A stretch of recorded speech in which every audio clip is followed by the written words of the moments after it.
me finish these, the rest of these examples for you.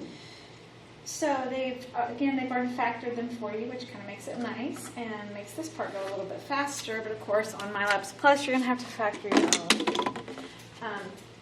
Looking for places where it is undefined. It's undefined at anything that causes the denominator to be 0. So it's undefined at -4 and +2, which makes my domain negative infinity to -4, in union with -4 to 2, in union with 2 to infinity. My vertical asymptote, I have a matching pair, that's my RD, which means my vertical asymptote is at -4. It can't be an RD and a vertical asymptote, it's either one or the other. All right, so on this one, undefined at, they factored it for us again, thank you for that. X equals 4 and x equals 3, so my domain, negative infinity to 3, in union with 3 to 4, in union with 4 to infinity. Matching pieces right here, so that's my RD, which means my vertical asymptote is at x equals 4. All right, so now let's talk about horizontal asymptotes. Horizontal asymptotes are actually even a little simpler because there's actually no actual math involved in horizontal asymptotes. It's just looking. You look at the graph and you determine the degree of the numerator and the degree of the denominator. Now, quick reminder about degree. Degree is the highest exponent, or if it's all worked out and in standard form, or they're in polynomial form, not factored form. You want to know how many x's are on top and how many x's are on bottom. And for those of you who remember studying this last year or the year before, this is Bobo-Botten. Bigger on bottom, y equals 0. Bigger on top, there's none. So if the degree of the numerator is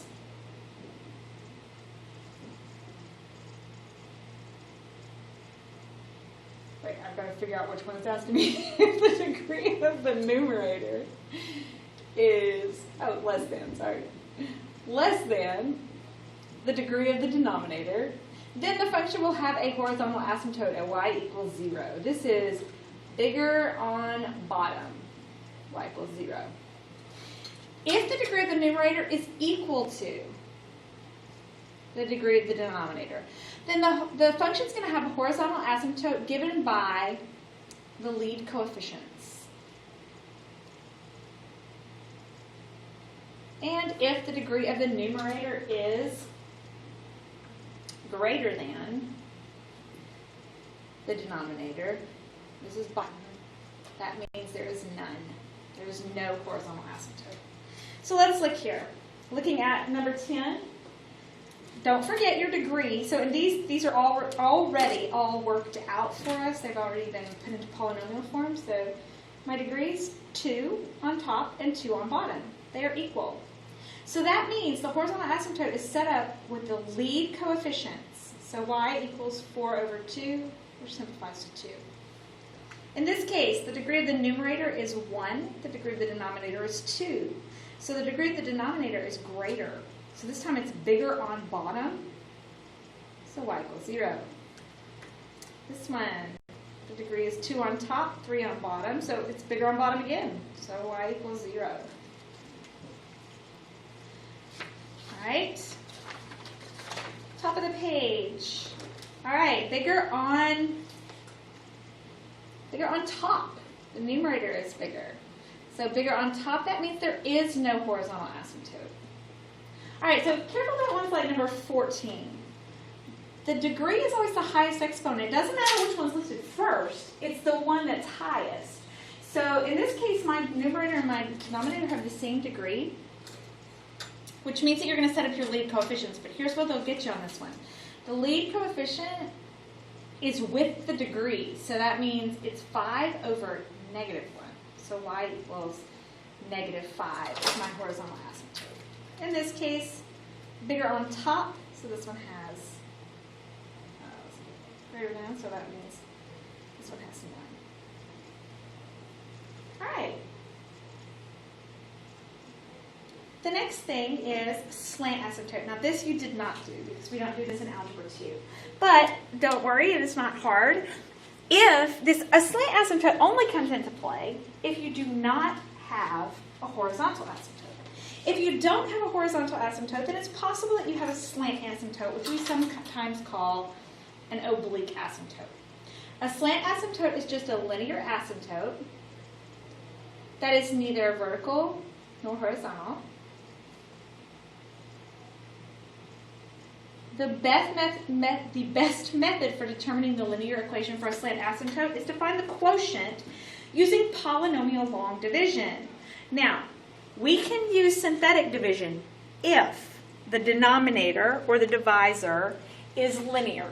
If it's not linear, you have to use long division. So that's why they say use polynomial long division. So if I have a numerator and denominator, and that means it can be written as q plus the remainder of the denominator, where qx is the quotient, r is the remainder, and q of x is the slant asymptote. So they show an example using long division. Let's just jump down here since we've done a lot of synthetic division and long division. We can do this pretty easily. Let's synthetically divide this one because my denominator is linear. So in the box is going to go -3. Make sure you have descending exponents. I have all of them, so I can just use my coefficients. 3, 4, -5. Drop the 3, multiply, add straight down, multiply. Now right here, I could actually stop right here because this was squared, which means this is going to be 3x minus 5. Y equals 3x minus 5. That's the equation of my slant asymptote. This part is irrelevant to the slant asymptote. So all I need is the linear piece. All right, let's do this one also.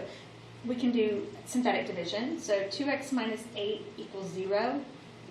2x equals 8, so x equals 4. So 4 is what goes in the box. 1, -2, -14. Drop the 1. So y equals x plus 2. This is the only part I care about. That's the remainder. It doesn't really apply when you're talking about slant asymptote. All right, so 18 is a little bit different situation because it is not linear. So we can't synthetically divide. We're going to have to long divide.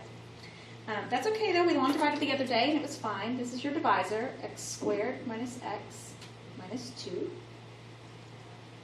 X cubed plus x squared minus 3x minus 1. Now, ignore everything but the first term in each piece. And just ask yourself, what do I have to multiply the outside by in order to get the inside? So what do I have to multiply x squared by in order to get x cubed? Well, just an x.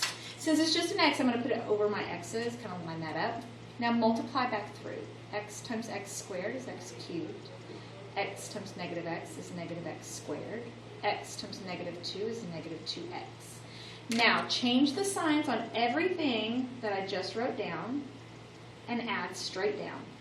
The lead piece should cancel, that's why we did it. X squared and x squared is 2x squared minus x minus 1. And then I do the whole process over again. I ignore everything but the first term, and I ask myself, what would I have to multiply x squared by to get 2x squared? Positive 2. So I'm going to put a plus 2 right here. Multiply that back through. I actually don't even have to do that because that, my quotient, is my slant asymptote. Y equals x plus 2. So that is it.